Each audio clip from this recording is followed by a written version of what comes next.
My name's Adam Worley, and was the campus minister here for a brief time. When my wife and I moved from Raleigh, and so been here for a little bit since 2003. So I'm excited to be able to have a chance to share with you guys a little bit.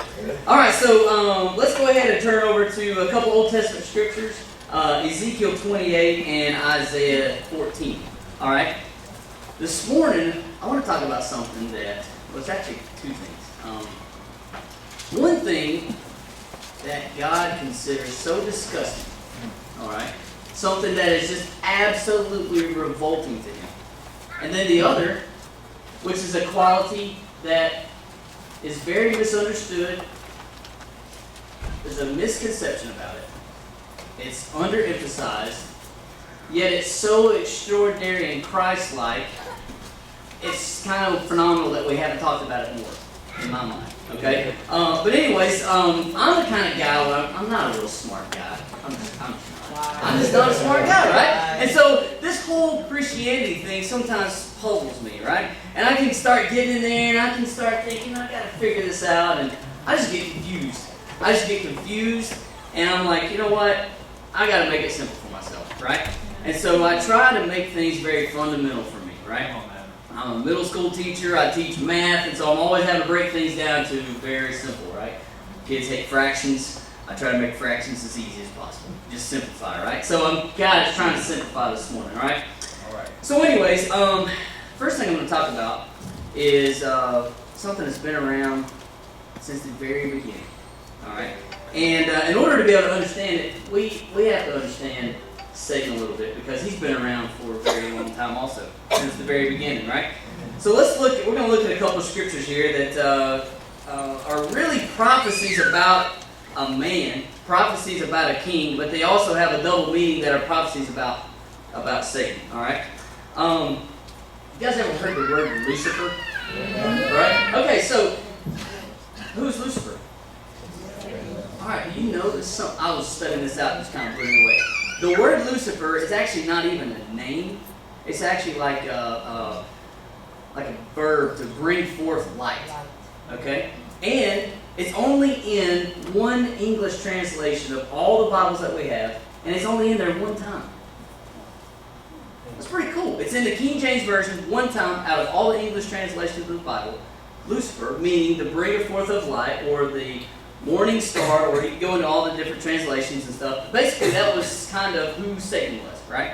And when we think about Satan a little bit, there's a lot of mythology and a lot of legend about who Satan was, right? He's the Prince of Darkness. Okay, well, let's trace that back to his very origin, right? It's kind of a little bit debatable about who Satan was, right? Why was he formed?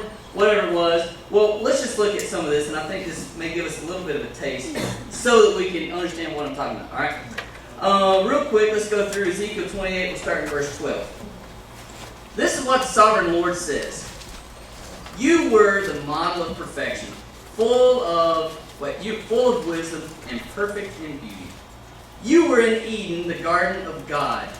Every precious stone adorned you: ruby, topaz, and emerald, chrysolite, onyx, jasper, sapphire, turquoise, and beryl.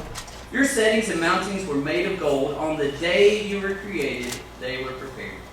You were anointed as a guardian cherub, for so I ordained you.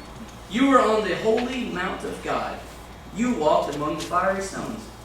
You were blameless in your ways from the day you were created till wickedness was found in you. Through your widespread trade, you were filled with violence, and you sinned. So I drove you in disgrace from the mount of God, and I expelled you, O guardian cherub, from among the fiery stones. Your heart became proud on account of your beauty, and you corrupted your wisdom because of your splendor. So I threw you to the earth. I made a spectacle of you before kings. Now flip over to Isaiah 14.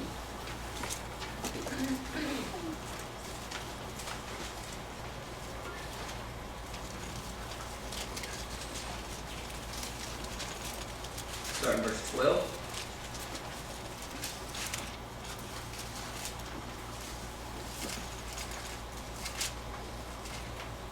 How you have fallen from heaven, O morning star, son of the dawn.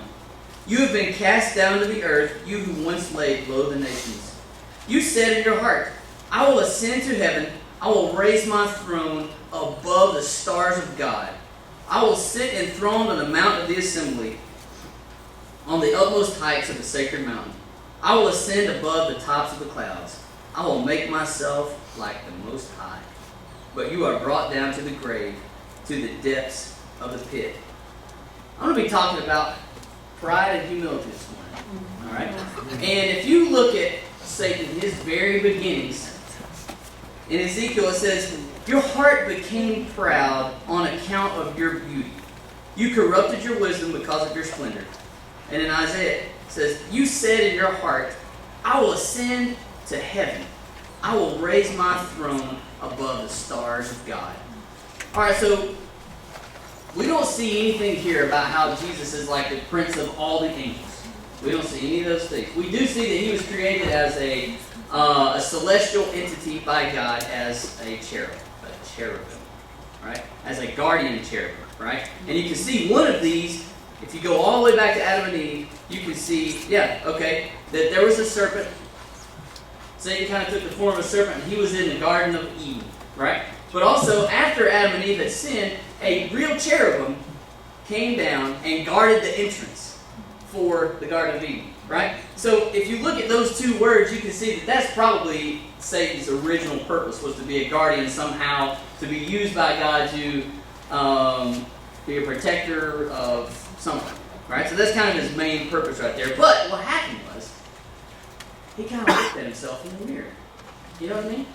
It's kind of like he was created, and he was looking around, and all of a sudden he was like, man, I'm awesome.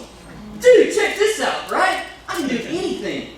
Man, that is really cool. And then he started looking around and was like, but I'm not the most awesome. That right there is the most awesome. But I can be there. I want that spot. You know what? I'm going to go ahead and take that spot. Let me just go ahead and do it. Boom! Earth. God cast him out. That quick. It said on account of his pride in his heart, he was cast out. And now we have Satan, the devil. Yeah.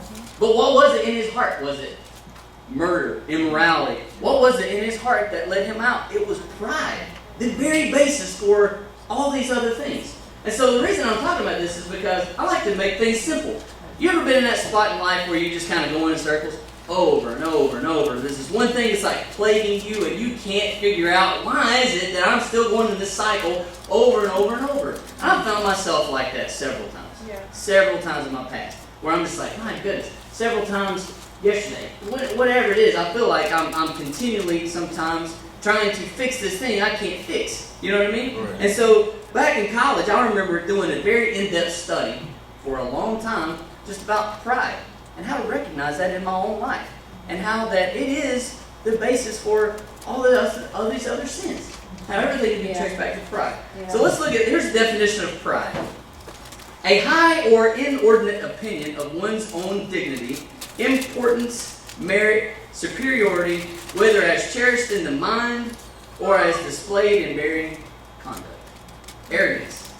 Offensive display of superiority, of self-importance, or overbearing pride. Basically, arrogance is like pride on steroids. Right? You know what I mean? Just watch a professional athlete. You'll see it. It's just there, right? Because they're just like, hey, I got it together, man. You know what I mean? So you can see examples all over the place. But let's look at the kind of the more subtle things, and let's dig in there a little bit deeper. All right?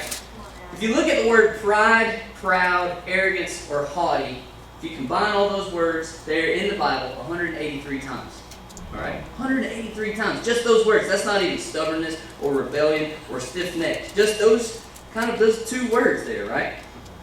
Just to give it a little perspective, murder is in the Bible 79 times. Immorality, 24 times. Drunkenness, 9. Greed, 25.